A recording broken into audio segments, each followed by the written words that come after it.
आइए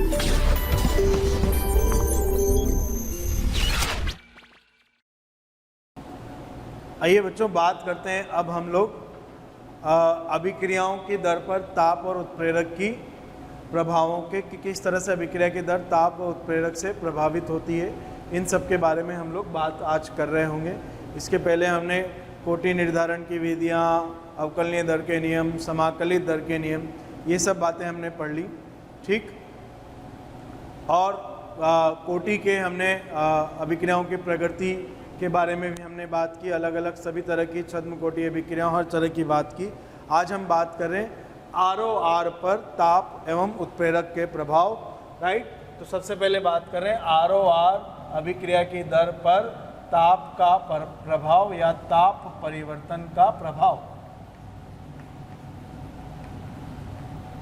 ये important section है। समाकलित दर के नियम के बाद सबसे ज़्यादा इम्पोर्टेंट सेक्शन यही है, इसकी बात हम लोग कर रहे होंगे।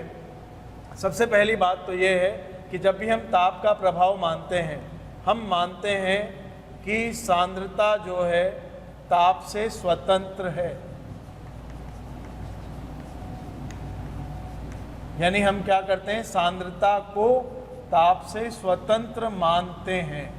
होती नहीं है, थोड़ी बहुत परिवर्तित होती है, लेकिन हम दर पर, अभिक्रिया की दर पर ताप का पूरा प्रभाव हम पढ़ पाएँ, एग्जैक्टली ताप के प्रभाव से किस तरह अभिक्रिया की दर प्रभावित हो रही है, ये हम पढ़ पाएँ। इसलिए आवश्यक है कि हम सबसे पहले मान लें कि सांद्रता पर कोई प्रभाव नहीं पड़ता। अब जरा दर का नियम देखते हैं। तो ROR बराबर K गुणा सांद्रता की घात n, ये हो गया हमारे पास दर का नियम। मान लीजिए ताप T1 पर, ताप बराबर T1 पर ROR हो गई RT1 बराबर K बदल गया KT1 इंटू सांद्रता C0 की C0 ही है। ताप T2 पर अभिक्रिया की दर आ गई RT2 बराबर KT2 इंटू C0 की पावर n। हमने डिवाइड कर दिया R at temperature T1, R at temperature T2 बराबर K at T1 upon K at T2। इसका मतलब ROR अभिक्रिया की दर ताप बदलने पर बदलती है, और हमने ऊपर कहा कि सांद्रता को हम ताप से स्वतंत्र मानेंगे, यानी K जो है ताप पर निर्भर करेगा।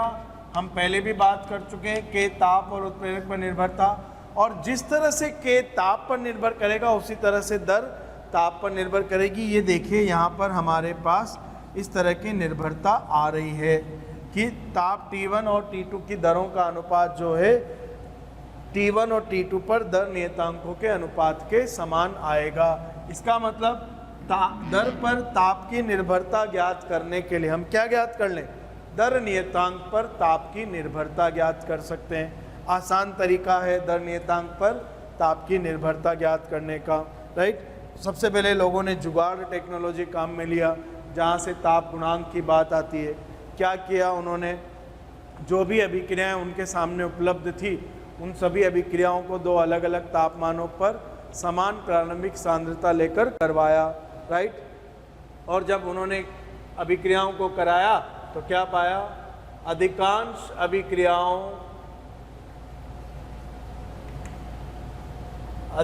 अभिक्रियाओं को समान प्रारंभिक सांद्रताएं, अभिकर्मकों की समान प्रारंभिक सांद्रताओं के साथ दो अलग अलग तापों और दो अलग अलग ताप कौन से लिए, T बराबर 25 डिग्री सेल्सियस एवं T1 बराबर 25 और T2 बराबर 35 डिग्री सेल्सियस। तो समान प्रारंभिक सांद्रताएं ली, अभिक्रियाएं ली, जो भी कोई एक अभिक्रिया थी, किसी भी अभिक्रिया को दो अलग अलग तापमानों पर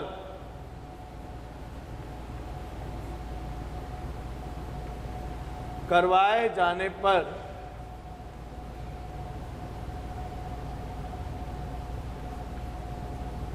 ज्ञात हुआ कि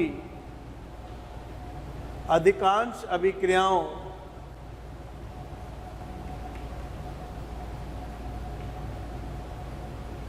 की दर में 2 से 3 गुना की वृद्धि हो रही है। 2 से 3 गुना की वृद्धि होती है।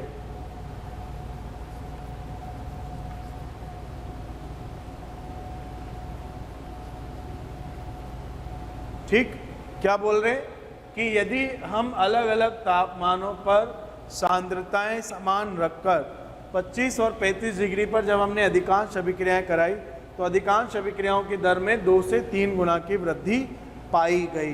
राइट, इसका मतलब क्या बोल रहे हैं कि R 35 degree Celsius upon R 25 degree Celsius बराबर क्या होगा K 35 डिग्री सेल्सियस बटा K 25 डिग्री सेल्सियस, और इसका मान जो है वो क्या है 2 से 3 के लगभग पाया गया, 2 या 3 के बीच, या 2 या 3 के बीच पाया गया, या 2 पाया गया या 3 पाया गया। राइट, इसका मतलब क्या है, मैं क्या लिख सकता हूँ कि हमें क्या पाया गया, हमने जब प्रयोग कराए तो कोई भी हमारे पास अभिक्रिया थी तो हमने उस अभिक्रिया को कराया 2 अलग अलग तापमानों पर सांद्रताएं समान लेकर। राइट, कौन से 25 और 35 पर, तो हमें उसकी दर में जो वृद्धि देखने को मिली 25 और 35 पर, वो देखने को मिली कि वो या तो 2 गुने हो जाती है या 3 गुने, या 2 से 3 के बीच किसी एक गुना से बढ़ जाती है। तो इसका मतलब हमारे पास ये आ रहा है। जब हमें ये पाया गया तो हमने इसे जनरलाइज कर दिया। क्या कर दिया, हमने इसे जनरलाइज कर दिया, और किस तरह से काम में लिया वो बात करते हैं। तो हमने इसे कुछ इस तरह से काम में लिया, आइए देखते हैं। तो क्या काम में ले रहे हैं हम लोग, जरा ध्यान से देखना। अब हमसे किसी ने कहा कि भाई K 35 से 25 है, तो अब हमने क्या कर दिया, इसका जनरलाइजेशन कर दिया। कैसे किया जनरलाइजेशन, ध्यान से देखिए। हमने क्या कर दिया कि KT + 10 अपॉन KT, यानी ताप में 10 डिग्री की वृद्धि पर, राइट, को एक नया नाम दे दिया म्यू, और इसे क्या बोल दिया, ताप गुणांक, और इसकी परिभाषा लिख दी। क्या लिखी इसकी परिभाषा, किसी अभिक्रिया के ताप में 10 डिग्री सेल्सियस की वृद्धि करने पर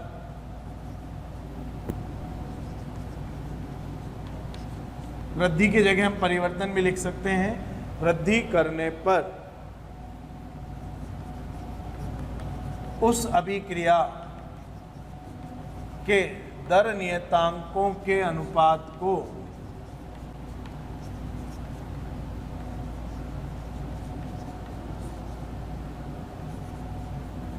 ताप गुणांक कहा जाता है।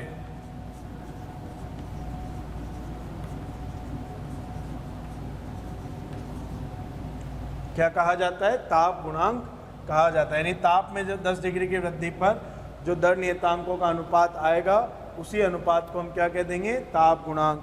अब इसकी हमने अलग तरह से, कैसे हम यहाँ तक पहुँचे, हम यहाँ तक इस तरह से पहुँचे, जरा ध्यान से देखें। मान लीजिए मुझे किसी अभिक्रिया की 75 degree Celsius upon 25 degree Celsius की दरों का अनुपात चाहिए।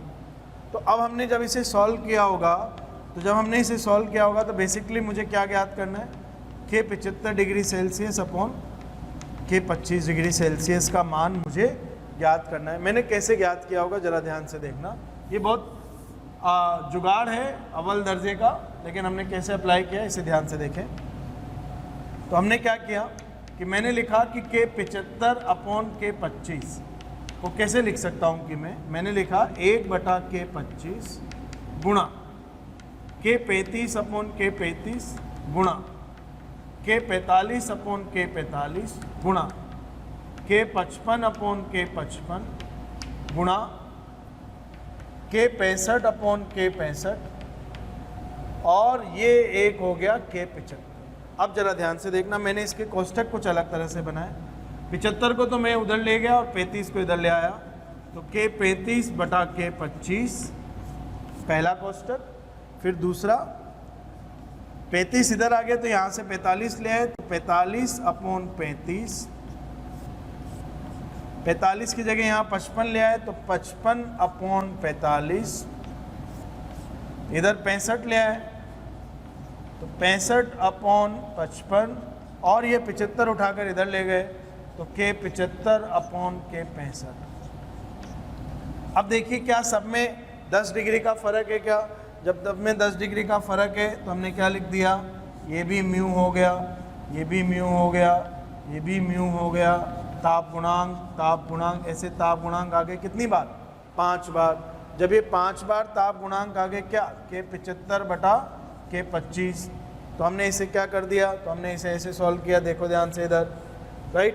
तो हमने लिखा K 75/K 25 बराबर म्यू की पावर 5। फिर किसी महान आत्मा ने इसे क्या कर दिया कि ये हो गया म्यू की पावर 50/10, क्योंकि हमें 10 पर डिफरेंस लेना है। और फिर किसी ने इस 50 को क्या लिख दिया, 75 - 25/10, राइट। तो इस तरह से हमारे पास एक नया फॉर्मूला आ गया। क्या फॉर्मूला आया जरा ध्यान से देखो, 75 को लिख दिया T2, 25 को लिख दिया T1 बराबर म्यू बराबर 75 को T2 माइनस T1/10 या म्यू डेल्टा T बाई 10, जहाँ पर डेल्टा T क्या हो गया, डेल्टा T बराबर हो गया T2 माइनस T1। तो इस तरह से हमने एक फॉर्मूला डेवलप कर लिया, और जब ये फॉर्मूला डेवलप कर लिया तो अब ये किसी भी तापमान के लिए लगाया जा सकता है। पूरी थ्योरी यहाँ लिखी हुई है। 25 से 35 में मिला था, पहले हमने 10 डिग्री के अंतराल पर ये परिभाषित किया, और जब ये परिभाषित कर दिया तो हमने जुगाड़ टेक्नोलॉजी से कुछ इस तरह का व्यवस्था कर दी। यानी अब हम किन्हीं भी दो अलग अलग तापमानों के बीच K का अनुपात निकाल सकते हैं, अर्थात किन्हीं भी दो अलग अलग तापमानों की दरों पर हम कितना उनमें अनुपातिक परिवर्तन आ रहा है, कितने गुना से परिवर्तित हो रही होंगी, ये निकाल सकते हैं। ताप गुणांक का मान यदि हमें पता हो, ताप गुणांक क्या होता है, 10 डिग्री सेल्सियस की वृद्धि पर अभिक्रिया दर नियतांकों का जो अनुपात आएगा वही क्या कहलाएगा, ताप गुणांक कहलाएगा, राइट। तो इस तरह की बात हमारे पास आ गई। ये जुगाड़ टेक्नोलॉजी थी, जुगाड़ से ही है, लेकिन हम इसे अप्लाई करते हैं, और आपको भी जब भी सवाल आ जाए इसे अप्लाई करना है। आइए इस पर 1-2 सवाल प्रैक्टिस कर लेते हैं।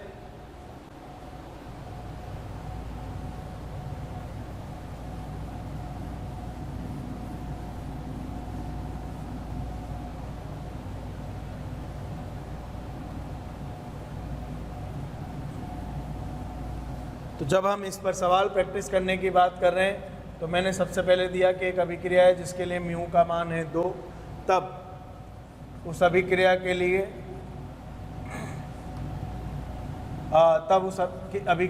K 80/K 20, 80 degree Celsius 20 degree Celsius का अनुपात क्या होगा।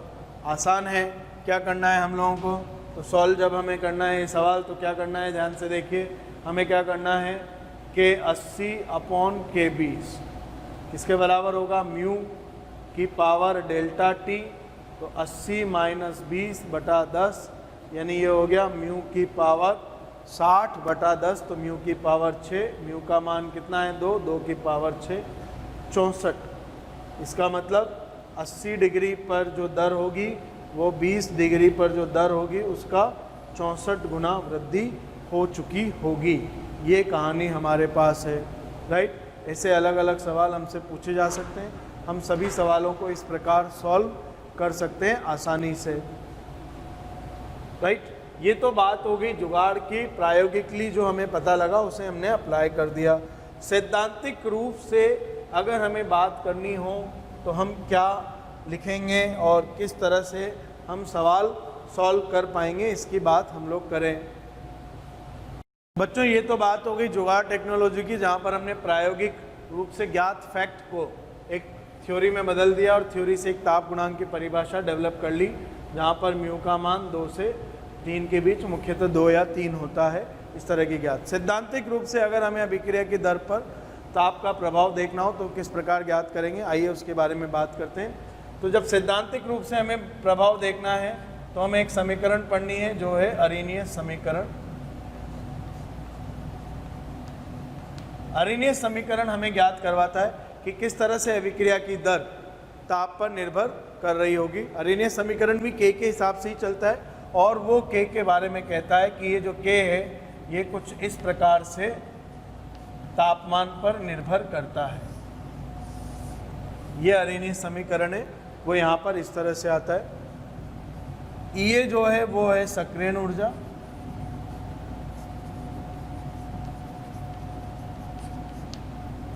ए जो है वो चरघातांक के नियतांक है,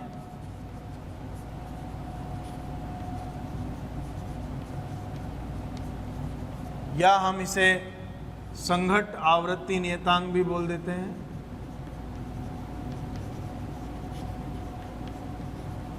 संघट आवृत्ति नियतांक, कॉलिजन फ्रीक्वेंसी फैक्टर की बात भी कर लेते हैं, प्री एक्सपोनेंशियल फैक्टर की बात कर लेते हैं, राइट। इस तरह से प्रोबेबिलिटी पर भी ये बात आती है, लेकिन वो सब बातें हम आगे करेंगे, राइट। इनकी परिभाषाएं भी मैं आपको आगे ही सिखाऊंगा। अभी मेरा उद्देश्य केवल के की तापमान पर निर्भरता से है। आर सार्वत्रिक गैस नियतांक के इस समीकरण में के दर नियतांक है ही। तो आइए, जब बात करनी है हमें के की इस पर निर्भरता, तो मैंने, क्योंकि ये एक्सपोनेंशियल वक्र है तो इसकी पहले तो इसका ग्राफ बना सकते हैं। अगर हमें इसका ग्राफ नहीं बनाना तो हम इसका लॉग लेकर फिर इसका ग्राफ बना सकते हैं। तो पहले मैं लॉग लेकर बात कर रहा हूँ। तो ln k is equals to ln a minus EA upon R into 1/T। ये हमारे पास समीकरण आगे, जैसे मैंने इसका लॉग लिया। अब लॉग लिया तो पढ़ने के लिए कि ताप के साथ बढ़ेगा या घटेगा, मैंने ln k को तो मान लिया y और 1/T को मैंने मान लिया x। तो हमारे पास जैसे मैंने माना अभिक्रिया का ढाल आ गया माइनस EA/R और y अंतरखंड आ गया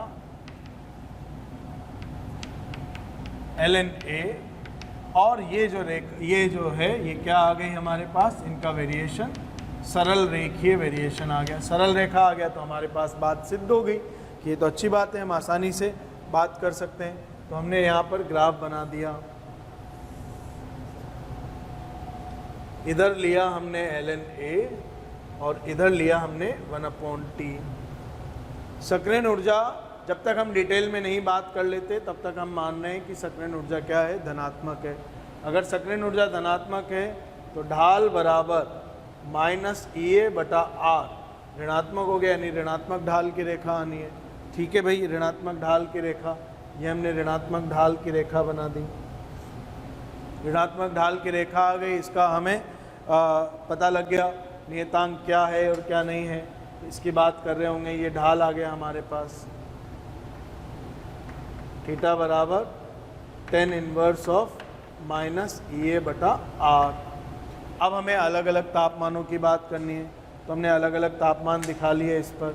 जब हमने अलग अलग तापमान इस पर दिखाए तो एक तो मैंने ये ले लिया बिंदु, और एक बिंदु मैंने ये ले लिया,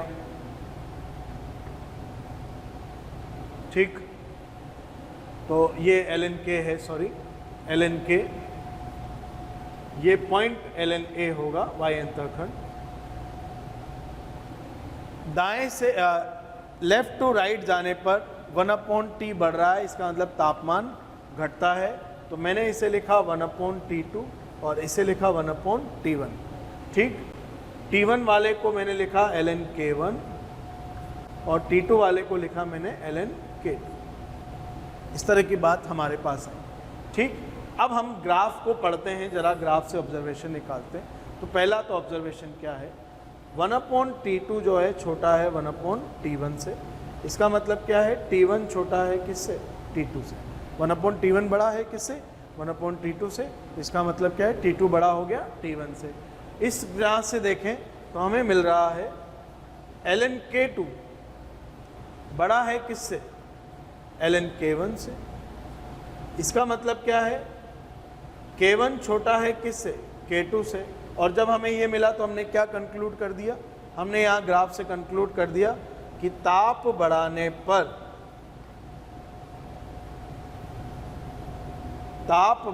पर दर नियतांक k का मान बढ़ता है। थैंक यू बच्चों, आप सब लोग हमारे वीडियोस देख रहे हैं। आप अगर इन वीडियोस के थ्रू एनरोलमेंट चाहते हैं तो डिस्क्रिप्शन में दिए हुए लिंक पर क्लिक करके अपना एनरोलमेंट सुनिश्चित कर सकते हैं। बहुत सारे बच्चे ऐसे भी हैं जिन्हें वीडियोस के साथ साथ डाउट सॉल्विंग और मॉड्यूल वगैरह भी रिक्वायरमेंट होते हैं, तो वो आप अपने प्रीमियम कोर्स को ज्वाइन करके जो कि डिस्क्रिप्शन में दिया हुआ है उसको ज्वाइन करके वहाँ एनरोलमेंट करके पा सकते हैं। ताप बढ़ाने पर दर नियतांक k का मान बढ़ता है, ये हमने यहाँ कंक्लूड कर दिया। सक्रियण ऊर्जा को धनात्मक मानकर ये बात हमने यहाँ पर लिख दी, राइट। कुछ बच्चे बोल रहे हैं सर ग्राफ से क्यों, हम तो डायरेक्ट ही लिख सकते हैं। हाँ भाई, डायरेक्ट भी समझ सकते हैं। दो अलग अलग तापमानों पर ये समीकरण लिख लो तो क्या आ जाएगी, दो अलग अलग तापमानों पर ये समीकरण देखो, तो दो अलग अलग तापमानों पर ये समीकरण आएगी आपके पास। मान लीजिए ताप बराबर T1 पर K बराबर K1 है और ताप बराबर T2 पर K बराबर K2 है। A स्वतंत्र है ताप से, तो हमने लिखा ln K1 बराबर ln A minus EA upon R 1/T1। EA और A सक्रियण ऊर्जा और A ताप से स्वतंत्र। दूसरी समीकरण ln K2 बराबर ln A minus EA upon R 1/T1। ये दो समीकरण आ गई, समीकरण 1 और समीकरण 2 हमारे पास आ गई। हमने दो भाग चिन्ह, 2 माइनस 1 कर दिया तो ये मिल रहा है ln K2 minus ln K1, ये कैंसिल हो गया, बराबर EA upon R common 1/T1 minus 1/T2, ये मिल रही है। तो ये हो गया, कुछ इस तरह की हमारे पास एक समीकरण आ गई बनकर। जब इस समीकरण की हमने बात की तो ध्यान से देखो, अगर 1/T1 बड़ा है, या मैं कहूँ T2 अगर बड़ा है किससे, T1 से, तो इसका मतलब 1/T1 जो है बड़ा होगा किससे, 1/T2 से। 1/T1 बड़ा है, इसका मतलब ये ब्रैकेट क्या हो गया, ये ब्रैकेट आपका आ गया पॉजिटिव, ये पॉजिटिव, तो राइट हैंड साइड पॉजिटिव आ गई। इसका मतलब ln प्रॉपर्टी लगाकर लिख दिया K2/K1 पॉजिटिव आ गया।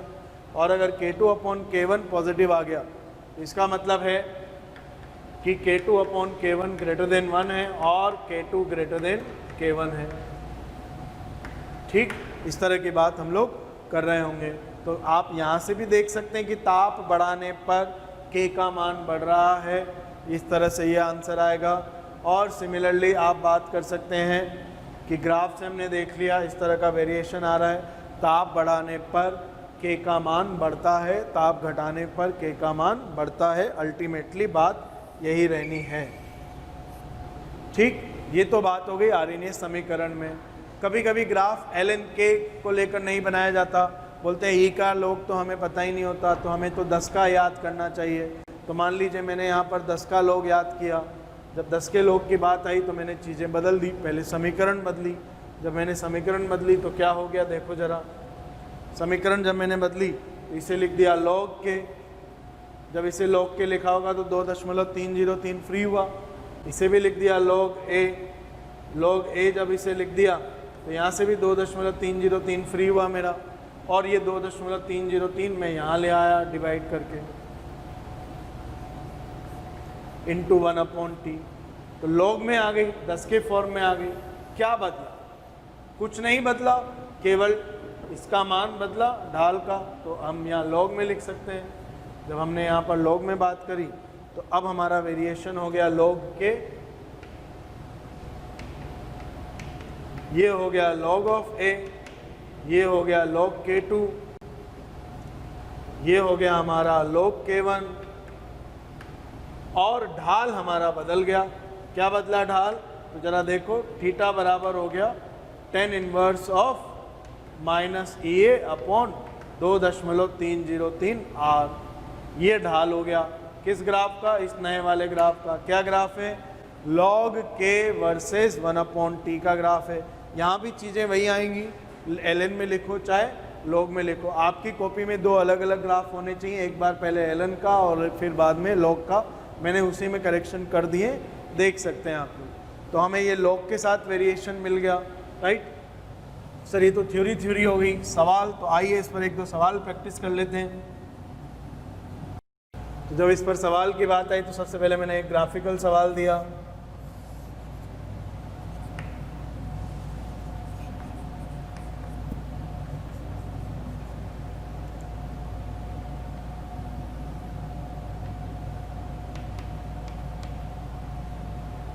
ये ढाल है हमारे पास, ठीक। आपको EA की गणना करनी है, कितना EA होगा, राइट। सवाल सॉल्व कर सकते हैं आप आसानी से, ट्राई करिए। EA का मान निकालना है आपको कैलोरी में, और गिवन है R का मान होता है 2 कैलोरी पर मोल, ठीक। अब सबसे पहली बात, किसके बीच ग्राफ है, तो सॉल्व जब करेंगे तो हम देखेंगे log K वर्सेस 1/t के बीच ग्राफ है। अगर log K वर्सेस 1/t के बीच ग्राफ है तो इसका मतलब है आपको इन दोनों के बीच समीकरण याद होनी चाहिए। तो समीकरण क्या है, log K बराबर log of A minus EA upon 2.303 R into 1/t। जब समीकरण याद है तो फिर ढाल निकालना आना चाहिए। तो यहाँ से ढाल क्या मिल रहा है, ढाल बराबर मिल रहा है माइनस EA अपॉन 2.303 R। अच्छा, यहाँ पर ढाल कितना है, तो यहाँ पर 120 डिग्री है, तो ढाल हो गया 10 ऑफ 120 डिग्री। ये क्या आ रहा है, minus EA upon 2.303 R is equals to minus √3, ठीक। इस तरह की बात हम लोग कर लेंगे। EA बराबर कितना हो गया, 2.303 R इंटू √3, आंसर आ गया, ठीक। ये इस तरह से हमने चीज़ें सॉल्व कर ली और हमारे पास आंसर आ गए। तो कहानी सिंपल है। अब R का मान कैलोरी में रखा है, ये हमसे कैलोरी में पूछा है, तो 2.303 इंटू √3 इंटू 2, ये आ गया कैलोरी पर मोल में आंसर, केल्विन, ठीक। तो इस तरह के आपके आंसर आ जाएंगे। ये इकाई मैंने आपके सामने R की लिख दी है, ये EA हो गया, EA की इकाई आपको लिखनी है, ठीक। तो EA की इकाई केवल और केवल आपके पास हो जाएगी कैलोरी, ठीक। ये हमारी अलग अलग कहानी आ गई। तो ये EA की इकाई हो गई, EA आंसर आ गया, अलग सवाल आ गया। इस तरह से तरह तरह से हमें सवाल पूछे जा सकते हैं, राइट। अब इस आर्यनीय समीकरण में जो पद हमने पढ़े, इनका क्या मतलब है और इनके बारे में बात करें। दूसरा, हमने K का ग्राफ तापमान के साथ लॉग में लेकर बनाया। अगर हम सीधा सीधा ग्राफ बनाते तो क्या आंसर आता, तो देखो सबसे पहले तो हम ग्राफ बना लेते K वर्सेस T का, फिर बाकी बातें बाद में करेंगे। तो अब हम जो ग्राफ बना रहे हैं, क्या बना रहे हैं, graph of K versus T। जब हम K वर्सेस T लिखते हैं तो K बराबर e⁻ EA अपॉन RT हमारा ग्राफ है। T बढ़ेगा तो ये पावर कम होगी, लेकिन ये नेगेटिव में वैल्यू होगी तो कम होगी। तो किसी T पर ये पावर आपकी 1 हो जाएगी, फिर किसी T पर, क्योंकि T हमेशा पॉजिटिव ही होना है, इसका मतलब ये पावर हमेशा आपकी नेगेटिव ही रहेगी, पर जैसे जैसे T बढ़ेगा पावर आपकी कम होती जाएगी।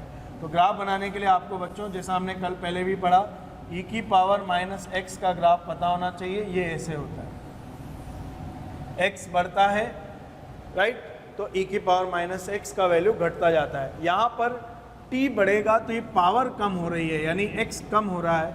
इसका मतलब अगर मैं यहाँ पर ग्राफ बनाना चाहता हूँ, क्या बनाना चाहता हूँ, ग्राफ इधर क्या रखकर, t रखकर बनाना चाहता हूँ। क्या रखकर बनाना चाहता हूँ, t रखकर। या मान लीजिए मैं पहले ग्राफ बनाना चाह रहा हूँ 1/t रखकर, तो 1/t की जगह x रखा, तो एक तरह से e⁻x वर्सेस का ही ग्राफ हो गया, यानी ये ग्राफ हो गया 1/t और k के बीच, k वर्सेस 1/t।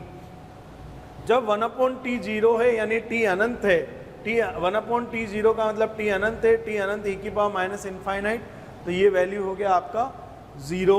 इस तरह की बात हम लोग कर रहे होंगे। तो यहाँ 1/t 0, तो e⁻0 1 हो गया, तो ये वैल्यू हो गया आपका a के बराबर, ठीक। लेकिन जब t में बात करी हमने क्या बात करी, t में, जब 1/t 0 है, यहाँ तो 1/t जब 0 है तो ये e⁻0 हो गया, यानी वैल्यू हो गया a। अगर t 0 हो जाए टी जीरो हो गया तो ई की power E A upon R upon zero, 1/0 तो इनफाइनाइट माइनस इनफाइनाइट, तो ये वैल्यू हो गई 0, यानी ग्राफ शुरू होगा 0 से। तो नीचे वाला ग्राफ में वेरिएशन कौन है, टी का वेरिएशन है सीधा सीधा, और ऊपर वाले में किसका वेरिएशन है, 1/t का। तो t जब 0 रखा तो 1/0 इनफाइनाइट ई की पावर माइनस इनफाइनाइट 0, यानी ये हो गया। अब मैं लिखूँ t अनंत, तो 1/इनफाइनाइट, t अनंत, तो t का वैल्यू इनफाइनाइट हो गया। तो हमने क्या लिखा, मैं यहाँ पर लिख देता हूँ, एक बार ज़रा बात करते हैं। तो सबसे पहले इस ग्राफ की बात करूँ तो 1/t जब 0 हो गया, 1/t जब 0 हो गया आपका, इसका मतलब t क्या हो गया, अनंत हो गया। 1/t 0 पर k बराबर a e की power minus E A upon R into 0। तो ये क्या मिला हमें, k बराबर a e की पावर माइनस 0 यानी बराबर a। ये कब, जब t क्या हो गया, अनंत हो रहा है, ये बिंदु हमें मिल गया। 1/t अनंत है यानी t 0 है, तब की बात अलग है। ठीक, अब हम यहाँ पर बात करें तो मैंने 2 पॉइंट लिए। एक पॉइंट लिया जब 1/t जब t 0 है, जब t 0 है तो ध्यान से देखना, e की power minus E A upon R into 1/t। t 0 है तो ये 0 जैसे रखा 1/0, ये क्या हो गया, तो इसमें मैंने लिमिट लगा दिया t टेंडिंग टू 0, तो ये हो गया e की पावर माइनस इनफाइनाइट, जो कि क्या हो गया 0, यानी ये बिंदु। t जब अनंत हो गया, t क्या हो गया, जब इनफाइनाइट हो गया, राइट, तो लिमिट t अनंत e की power minus E A upon R 1/t, t अनंत हो गया तो 1/t हो गया 0, और जब 1/t 0 हो गया तो e की पावर माइनस 0 और ये बराबर क्या हो गया 1। तो इसका मतलब ये ग्राफ किसी एक लाइन पर जाकर ख़त्म होगा, और वो लाइन क्या होगी, क्योंकि ये तो 1 हो गया तो 1 इंटू ए, यानी ये लाइन क्या होगी, ए के बराबर, तो ये वैल्यू क्या होगी, ए। तो ये ग्राफ यहाँ से चलेगा और यहाँ ख़त्म होगा, तो ये ग्राफ कुछ ऐसा आएगा, राइट। इस तरह का ग्राफ होगा किसका, k वर्सेस t का। देखो जैसे जैसे t बढ़ रहा है k भी बढ़ रहा है, लेकिन t अनंत रूप से बढ़ जाएगा तो k कांस्टेंट हो जाएगा, राइट। तो अब हमारे पास एक बिंदु आ गया, एक इम्पोर्टेंट बात आ गई। क्या, एक इम्पोर्टेंट बात जो हमें पढ़नी है वो ये कि लिमिट t टेंडिंग अनंत बराबर k क्या होगा। तो मैंने इसे सॉल्व किया, लिमिट t टेंडिंग अनंत, देखो यहाँ a आ रहा है और यहाँ भी a आ रहा है, यानी a आंसर आना चाहिए। t इनफाइनाइट जब हो तो k का वैल्यू क्या है, a e की power minus E A upon R T, इसका लिमिट लेना है। जैसे t अनंत रखा है 0 हो गया, यानी ये बराबर क्या आ रहा है a। तो लिमिट t टेंडिंग इनफाइनाइट बराबर k, लिमिट अनंत तापमान पर k का मान, जब तापमान अनंत हो, जब k कितना हो जाएगा, तो k हो जाएगा a के बराबर। और दूसरा एक और मान जो आपको याद रखना है, limit t tending to 0 k क्या होगा, तो ये क्या हो जाएगा, जब t 0 रख दें, तो t 0 रख दें तो k क्या हो जाएगा, तो k भी क्या आ रहा है, 0 आ रहा है। इसे सॉल्व करने की ज़रूरत नहीं, डायरेक्ट याद रख लीजिए, यहाँ रख दो t 0 e की पावर माइनस इनफाइनाइट 0 हो गया। तो limit t tending to 0 k का वैल्यू क्या हो जाएगा, 0 हो जाएगा। और इस तरह की बात हम लोग कर रहे होंगे, दोनों इम्पोर्टेंट हैं, आपको याद रखने चाहिए। साथ ही साथ ग्राफ जेईई मेन 2019 में ग्राफ सीधे सीधे आ चुका है, आपको अच्छे से याद होना चाहिए। ये ग्राफ तो हमें पता ही है, k वर्सेस 1/t, ये भी हमें पता होना चाहिए, डायरेक्ट आंसर कर सकते थे आप। तो ये मैंने अलग अलग थोड़ा सा मैथमेटिकल सेक्शन है इसकी बात की। अब हम समझना चाह रहे हैं कि ये a क्या है और e a क्या है, इसकी बात हम लोग करें, राइट। तो सबसे पहले a के बारे में तो बात कर दी, अनंत तापमान पर a क्या बताता है, अभिक्रिया दर नियतांक दर्शाता है। वैसे a क्या है, संघट्ट आवृत्ति नियतांक है। और बात करें तो ई ए क्या दर्शाती है, या ई की power minus E A upon R T क्या दर्शाता है, ये सब बातें करें। तो ग्राफ के बाद ये चीज़ें आप याद रखना है, दोनों चीज़ें, और ये वेरिएशन हमें अच्छे से याद होना चाहिए। इसके बाद हम बात करें ये दोनों के मतलब। तो इस समीकरण में e की power minus EA upon RT, e की power minus EA upon RT ऐसे अणुओं का प्रभाज दर्शाता है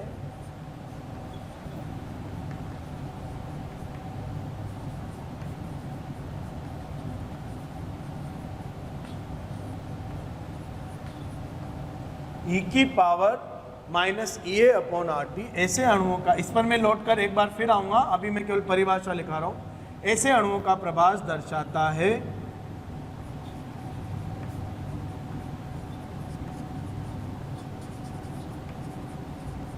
जिनके संघट ऊर्जा अवरोध को पार करते हैं।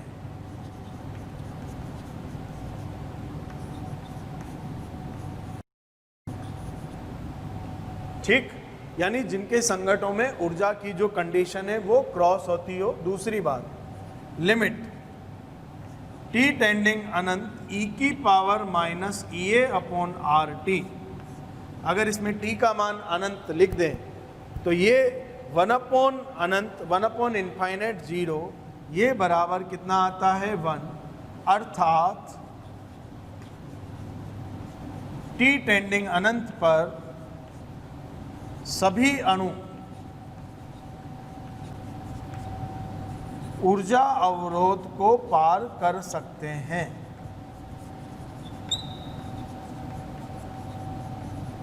प्रभाज का मान 1 होने का मतलब क्या है कि सारे, तो ऐसे t बराबर अनंत पर सभी अणु ऊर्जा अवरोध को पार कर जाते हैं। ठीक, तो इस तरह की बात हमारे पास आ गई, ये इनका मतलब हो गया। फिर भी अभी हमने इसमें डिटेल में बात नहीं की बच्चों, डिटेल में जब हम बात करेंगे इसके लिए तो आपको एक थ्योरी पढ़ना है जिसे हम पढ़ते हैं संघट थ्योरी, कोलिजन थ्योरी के नाम से बात करेंगे, तब हम वापस लौट कर आएंगे इन सब चीज़ों पर। तब तक के लिए आप केवल परिभाषा याद रखिए। ठीक, फिर इस परिभाषा को समझेंगे भी, ये का मतलब भी समझेंगे और आगे की बात करेंगे। राइट, अभी के लिए मैं थोड़ा सा अपना मोड चेंज कर रहा हूँ। ए और ये के बारे में मैं केवल परिभाषाएं बोल चुका हूँ, डिटेल की कहानी आगे बात कर रहे होंगे। अभी हम बात कर रहे हैं एक और नई समीकरण की, राइट, या अरेनीय समीकरण के एक और नए रूप की, तो वो है अरेनीय समीकरण का अवकलनीय रूप। नया हेडिंग है अरेनीय समीकरण का अवकलनीय रूप, या आप बात कर सकते हैं इसे एक और नाम दिया जाता है वॉन्टॉफ समीकरण। यहां से हम ताप गुणांक की सैद्धांतिक परिभाषा की भी गणना कर रहे होंगे। तो बच्चों जो नया हेडिंग है वो बहुत आसान है, हमें अरेनीय समीकरण का केवल अवकलनीय रूप लिखना है। मैं आपके सामने अरेनीय समीकरण लिख देता हूँ, k बराबर a e की power minus EA upon RT। आपको इसे केवल अवकलन करना है, राइट, और आपके पास कहानी क्लियर हो जाएगी। तो मैंने इसे अवकलन किया तापमान के साथ, तो dk अपॉन dt, a बाहर, e की power minus EA upon RT का अवकलन यही हो गया। फिर पावर का इंटीग्रेशन, अवकलन, डिफ्रेंशिएशन, तो माइनस EA अपॉन R बाहर कांस्टेंट इसका, और 1 अपॉन t का अवकलन, तो माइनस 1 अपॉन t स्क्वायर, ये हमारा अवकलन हो गया। तो ज़रा देखें, तो dk बाई dt बराबर क्या मिल रहा है, तो बराबर ये तो पूरा हो गया k into EA upon R t square, ये हमें अवकलनीय रूप मिला। इसका तो हमारे पास कोई सिग्निफिकेंस नहीं है। अब जरा हम आगे बात करें, राइट, तो मैंने एक हिंट के तौर पर एक बात करी, पहले मैं इधर लिख दे रहा हूँ। हिंट है ये कि अगर मुझे ln x का डिफ्रेंशिएशन करना हो तो क्या आता है 1 अपॉन x। इसका मतलब d ऑफ ln x बराबर मैं क्या लिख सकता हूँ 1 अपॉन x dx, राइट। तो यहाँ पर अगर मैं ध्यान से देखूँ तो मुझे क्या मिल रहा है 1 upon k dk by dt बराबर EA अपॉन RT स्क्वायर। ठीक, ये 1 अपॉन k dk का मतलब क्या है, तो 1 अपॉन k इंटू डी के, ये है फ्रैक्शनल चेंज इन k।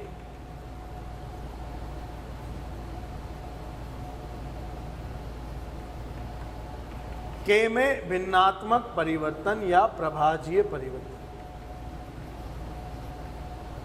प्यारे बच्चों, अगर आपको हमारे वीडियोस पसंद आ रहे हैं तो आप इन्हें लाइक करें और शेयर करें। शेयर करने से ये वीडियोस ज़रूरतमंद बच्चों तक पहुंच पाएंगे। और अंत में मैं ये कहना चाहता हूं कि आप अगर इसी तरह से लाइक और शेयर करते रहे, राइट, तो हमारी मोशन की पूरी टीम मोटिवेटेड रहेगी ताकि हम और बेहतर से बेहतर वीडियोज़ और कंटेंट आप लोगों तक पहुँचा सकें।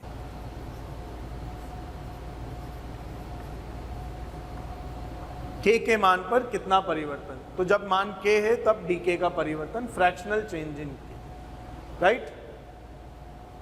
1/k डी के अपॉन डी टी, इसका मतलब क्या है? तो इसका मतलब है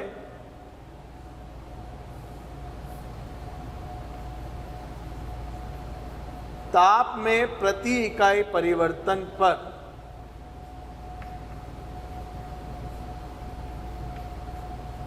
ताप में प्रति इकाई परिवर्तन पर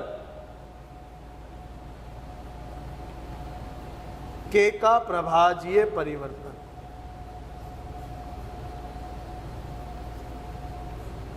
के में होने वाला प्रभाजीय परिवर्तन। और अगर आप ध्यान देंगे इधर तो मैं इसे क्या लिख सकता हूं? ये किसके बराबर है? डी ऑफ ln के बाय डी टी के बराबर है। और इसका वैल्यू किसके बराबर है? इसका वैल्यू किसके बराबर है? ई A upon R T square के बराबर है। किसके बराबर है? ये। और इसे ही बोला जाता है सैद्धांतिक ताप गुणांक।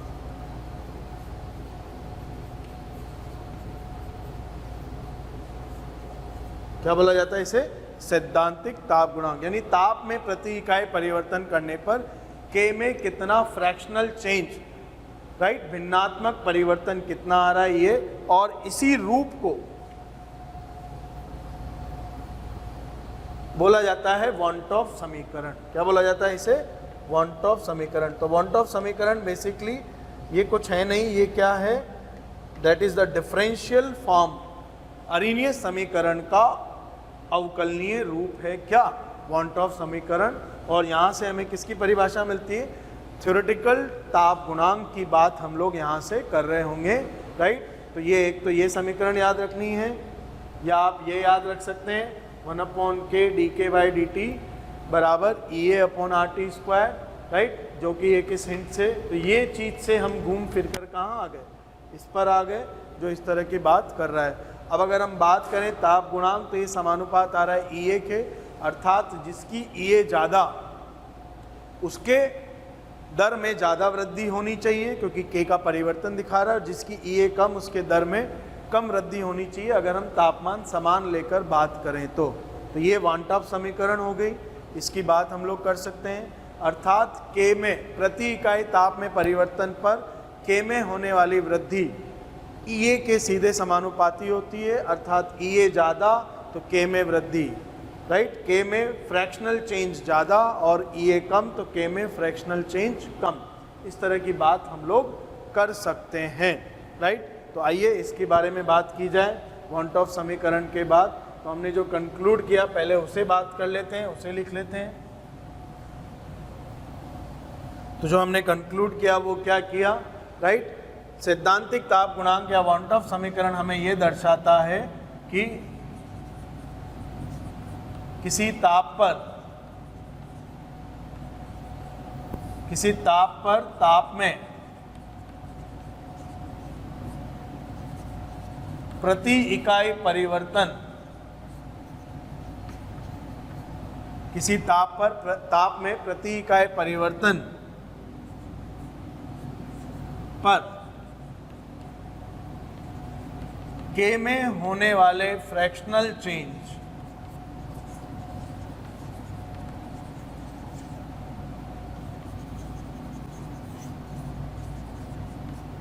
का मान, फ्रैक्शनल चेंज यानी प्रभाजीय प्रति के में बात का मान, उस अभिक्रिया के लिए का मान, उस अभिक्रिया के लिए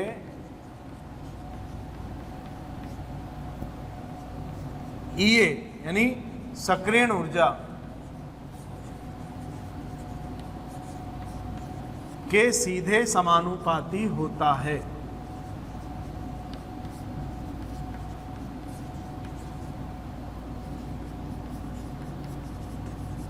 इस तरह की बात हम लोग कर रहे होंगे, राइट। क्या बोल रहे हैं हम लोग कि यदि आपने एक तापमान लिया है, अभिक्रियाएं दो अलग अलग ली है, तो ताप में जब 1 डिग्री का परिवर्तन करोगे तब K में होने वाला प्रभाज्य परिवर्तन किसके लिए ज़्यादा होगा, तो वो सीधे समानुपाती होगा EA के, अर्थात EA अधिक तब K में परिवर्तन अधिक, या तब K में फ्रैक्शनल चेंज अधिक,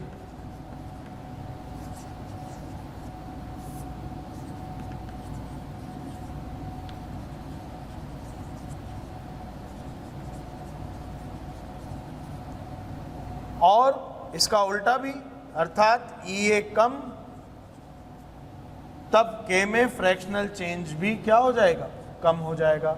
ये बात आपको याद रखनी। यही बात हम ग्राफ से भी देख सकते हैं, उसकी बात हम लोग अभी करेंगे। जब हम ग्राफ से देख रहे होंगे तो मैं 2 अलग अलग ग्राफ बनाकर इसकी बात, पहले आप थियोरेटिकली समझिए कि जब हमने आर्यनीय समीकरण का अवकलन किया तो हमें ये मिला, और इस अवकलन को हमने इस तरह से ये लिख दिया, इसे हमने इस रूप को वन टॉप समीकरण का। ये क्या बताता है, तो फ्रैक्शनल चेंज इनके, यानी प्रति K में कितना मान परिवर्तन हो रहा है, और ये क्या, तो ताप में प्रति इकाई परिवर्तन पर K में प्रभाज्य रूप से कितना परिवर्तन हो रहा है, ये दर्शा रहा है। इसे ही थ्योरेटिकली टेम्परेचर कोफिशिएंट भी बोला जा सकता है, क्योंकि टेम्परेचर कोफिशिएंट क्या है, ताप में प्रति इकाई परिवर्तन पर K में होने वाले परिवर्तन को दर्शाने वाला गुणांक। अगर परिभाषा कहा जाए तो क्या है, ताप में प्रति इकाई परिवर्तन करने पर K यानी दर नियतांक में होने वाला परिवर्तन, दैट इज टेम्परेचर कोफिशिएंट। तो ये एक तरह से टेम्परेचर कोफिशिएंट भी बोला जा सकता है। और ये किसके समानुपात आया, तो टेम्परेचर कोफिशिएंट ताप गुणांक समानुपात आ रहा है किसके, EA के, यानी जिस अभिक्रिया के लिए EA का मान ज़्यादा उसके K में फ्रैक्शनल चेंज ज़्यादा होगा, सीधे समानुपाती आ रहा है, और जिसके लिए EA कम होगा उसमें K में फ्रैक्शनल चेंज कम होगा। इस तरह की बात हम लोग कर रहे हैं, राइट। तो आइए इसको ग्राफ से समझ सकते हैं। ये मैंने अभी थ्योरेटिकली लैंग्वेज में समझाया, अब इसे ग्राफ में बात कर सकते हैं। तो आइए बात करते हैं वन टॉप इक्वेशन के द्वारा ग्राफ की, और हमें वो पॉइंट समझना है जो ये कहता है कि K में प्रभाज्य वृद्धि उसके लिए ज़्यादा होगी जिसमें EA का मान ज़्यादा है। तो ये समझने के लिए हमें 2 अलग अलग ग्राफ बनाने पड़ेंगे। आइए देखते हैं।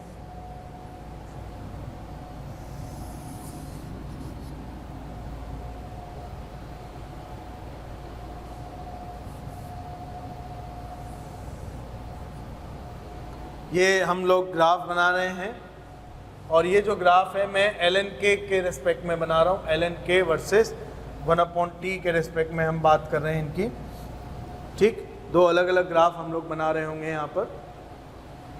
एक ग्राफ तो ये है, और एक ग्राफ जो मैं नीले रंग से बना रहा हूँ या इस ऑरेंज से बनाता हूँ, तो आपको चीज़ें ज़्यादा अच्छे से क्लियर होंगी। एक ग्राफ हमारे पास ये है, दोनों का ढाल अलग अलग है, अर्थात EA का मान दोनों के लिए अलग अलग है।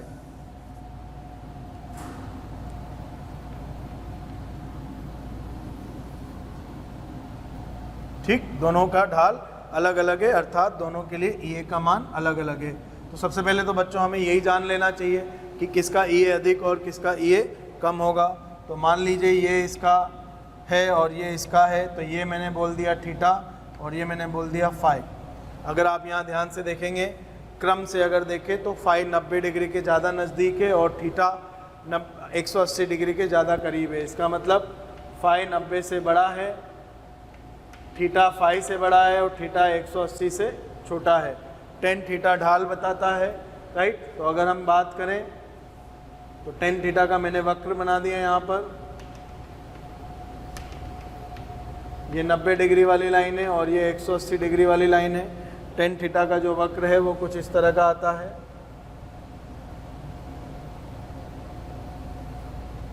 अब अगर आप इनमें बात करें तो मैं इन पर दोनों एंगल दिखाऊं तो थीटा 180 के ज़्यादा नज़दीक है और फाई 90 के ज़्यादा नज़दीक है।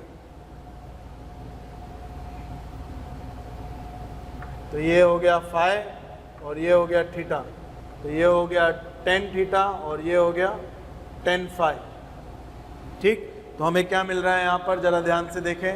तो जब हमें ये मिल रहा है तो हमें यहाँ पर मिल रहा है टेन थीटा भी नेगेटिव है और टेन फाई भी नेगेटिव है, लेकिन हमें तो यहाँ पर वैल्यूज़ मिल रही हैं। तो सबसे पहले तो हमें एक थीटा का ये ऑर्डर ध्यान रखना है, दूसरा ये, और यहाँ पर अगर हम बात करें तो टेन थीटा जो है वो बड़ा है किससे, टेन फाई से। टेन थीटा होगा माइनस, मान लीजिए मैं ऑरेंज वाले को EA1 बोलता हूँ और येलो वाले को मैं EA2 बोलता हूँ, तो minus EA1 upon R greater than minus EA2 upon R, या हम 1 और 2 ना कहें तो EA फाई और EA थीटा, सॉरी, तो टेन थीटा बड़ा आ रहा है टेन फाई से, तो ये आ गया, तो ये इधर वाली हो जाएगी EA थीटा और ये हो जाएगा EA फाई। ठीक, तो ये तो ऑरेंज वाली तो हो गई EA फाई और ये वाली हो गई EA थीटा, थीटा वाली थीटा और फाई वाली फाई। तो यहाँ पर आपने लिखा EA theta is less than EA phi. ध्यान से देखो क्या मैंने सही लिखा है, आर कैंसिल हो गया, माइनस हटाऊंगा तो चिन्ह बदल जाएगा, राइट। तो EA theta less than EA phi, ये बात हो गई हमारे पास। इसका मतलब क्या है कि जो लाइन ज़्यादा हॉरिजॉन्टल की तरफ जा रही है उसका EA कम होगा, और जो लाइन वर्टिकल की तरफ ज़्यादा है उसका EA ज़्यादा होगा। मैं यहाँ पर एक लाइन और बना दूँ, डॉटेड लाइन कुछ ऐसी, इसका मतलब है इसका EA फाई से कम होगा लेकिन EA थीटा से बड़ा होगा। ये बात सबसे पहले हमने यहाँ पर सीखी इस ग्राफ में। तो जो लाइन ज़्यादा लेटी हुई है उसका EA कम, और जो लाइन वर्टिकल की तरफ, खड़े की तरफ ज़्यादा है उसका EA ज़्यादा होगा। इस तरह की बात हम लोग यहाँ पर कर रहे हैं। ध्यान से देखिए, ये थीटा 180 के करीब है, फाई 90 के करीब है। फाई वाले का जो टेन फाई है वो आप देखेंगे तो छोटा है, और थीटा वाले का टेन थीटा जो है वो बड़ा है। उसी के रिस्पेक्ट में हमने ये कैलकुलेट किया। तो सबसे पहले तो हमें ऑर्डर बताने थे EA के, तो हमने ये EA के ऑर्डर बता दिए। अब हमारी थ्योरी ये कहती है कि जिसका EA ज़्यादा है, जिसका EA ज़्यादा है उसमें वृद्धि ज़्यादा होगी, और जिसमें EA कम है उसमें वृद्धि कम होगी। तो आइए इन दोनों की बात कर लेते हैं, वृद्धियों की बात करते हैं। EA आपको अब कंफर्म हो गया, ये सब मैं मिटा दे रहा हूँ कि EA किसका ज़्यादा है। तो हमने चेक कर लिया, EA फाई वाले ज़्यादा है, यानी जो ज़्यादा हॉरिजॉन्टल है उसका EA कम है, और जो कम हॉरिजॉन्टल है वर्टिकल 90 के पास जो ज़्यादा है उसका EA ज़्यादा है। तो नॉन फैक्ट है हमारे पास EA phi is greater than EA theta. ये हमने अभी अभी साबित किया, प्रूफ किया। अब हमें फ्रैक्शनल चेंजेस की बात करनी है, राइट। उन चेंजेस की बात जब हमें करनी है तो हम यहाँ पर 2 पॉइंट बताते हैं जिनकी बात हम लोग कर रहे होंगे। 2 पॉइंट जब हमने बताए तो वो कुछ ऐसे बताए, 2 अलग अलग तापमान लिए,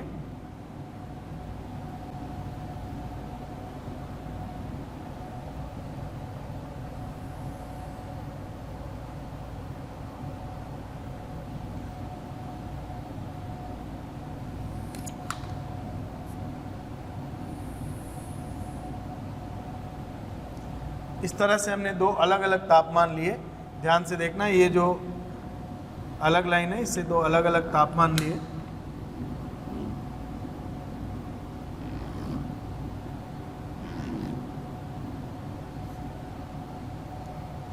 ठीक, और दोनों लाइन जहां पर क्रॉस कर रही है उनकी बात हमने की। तो आइए अब जरा इन्हें कंपेयर करते हैं। सबसे पहले तो मैंने ये लाइनों का रंग बदला ताकि आपको क्लियरली पता लगे कि कौन कहाँ पर है।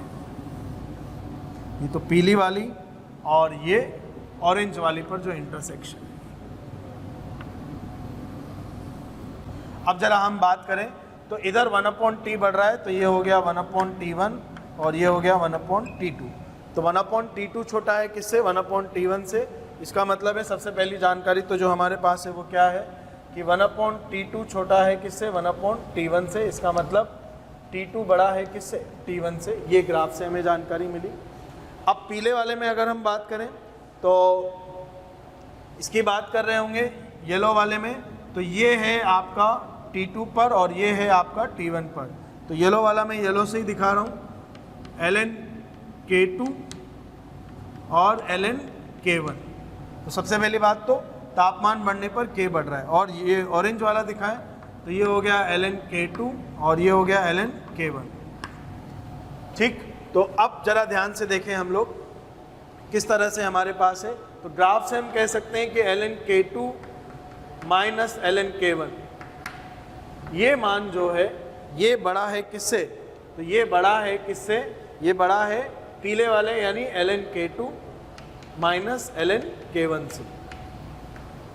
राइट, अब जब हमने ग्राफ से देखा तो मैंने वैल्यू लिखा, तो इसका वैल्यू क्या है ऑरेंज वाला, तो ऑरेंज वाला है EA phi upon R 1/T1 minus 1/T2। Right, और इधर क्या है EA theta upon R 1/T1 minus 1/T2। ये हमारा चिन्ह है इनइक्वलिटी का। आप ध्यान से देखें तो ये T वाला ब्रैकेट कैंसिल हो गया, R कैंसिल हो गया, आपको क्या मिल रहा है EA phi ग्रेटर देन मिल रहा है किससे, EA थीटा से। इसका मतलब हम यहाँ से भी प्रूव कर चुके हैं कि जिसका EA ज़्यादा उसमें वृद्धि ज़्यादा हो रही है। ऑरेंज वाले में देखो ये वृद्धि है और येलो वाले में देखो ये वृद्धि है।